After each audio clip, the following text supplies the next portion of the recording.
the Saturn V rocket.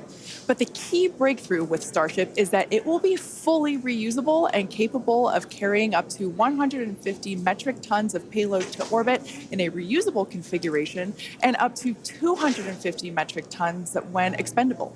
Now, for context, Falcon 9 is only partially reusable.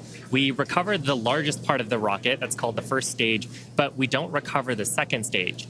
And Falcon 9's heaviest payload to date is just over 17 metric tons. So 150 to 250 metric tons on Starship is an order of magnitude greater in terms of the payload capacity. Now, for today's test, we will be the first of many as we work towards transitioning Starship from a developmental into an operational program. And the primary objective today is to gather as much data as we can around the fully integrated vehicle.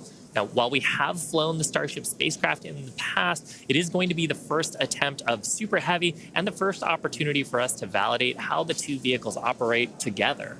We are so excited for this. The purposes for today's flight, we will consider any data received that helps inform and improve future builds of Starship as a success. From a milestone standpoint, our main goal is to clear the pad. Every milestone beyond that is a bonus. The further we fly, the more data we can collect.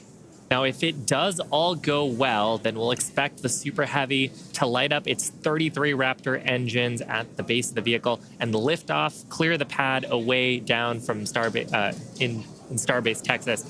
And then it'll go into ascent. About 3 minutes into its ascent, we're going to expect to see Super Heavy separate from the Starship. It'll perform a flip maneuver, and then it'll execute a boost back burn, and we're going to be targeting a hard landing in the Gulf of Mexico.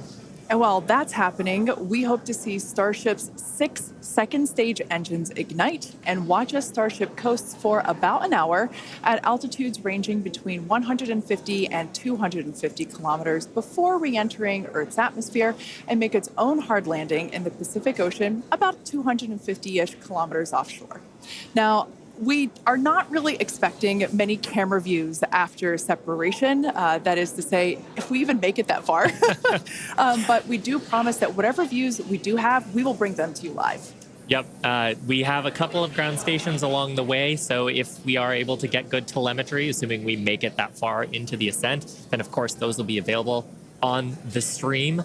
And also worth mentioning today, like the whole just getting the vehicle off the pad is a complex endeavor. We are going to be trying to reduce complexity by attempting those hard water landings instead of trying a normal landing like you're used to on Falcon 9. Exactly. We are not attempting to recover these vehicles. So yeah, hard landings in store for both. Now, in a little bit, we'll take a closer look at the vehicle and the launch pad. But first, the teams have been doing a tremendous amount of work over the last few months. In fact, there's a great shot of our Hawthorne team up here bright and early to watch the launch. Teams have been prepping really for the last few days, especially to try to get in today's launch attempt. And here you can see a live view of the South Padre Amphitheater where both SpaceX employees, friends and family, and members of the public are gathering to watch Starship lift off. And we can see the crowds are gathering there as well. And of course, we want to give a shout out to the SpaceX team. You see them there on screen, members of our launch command, our Star Command Center. That is our Starbase Launch Control Center. Yep, those are the operators today who are going to be reviewing all the data and, of course, giving us the go, no go poll, checking the status to try to get in today's launch attempt just around 27 minutes from now. And one thing I do want to mention, I misspoke. It's not the South Padre Amphitheater, it's the Cameron County Amphitheater. Now, the entire Starship structure on your screen is made from stainless steel. When it's stacked, it stands about 120 meters tall. It's about 9 meters around.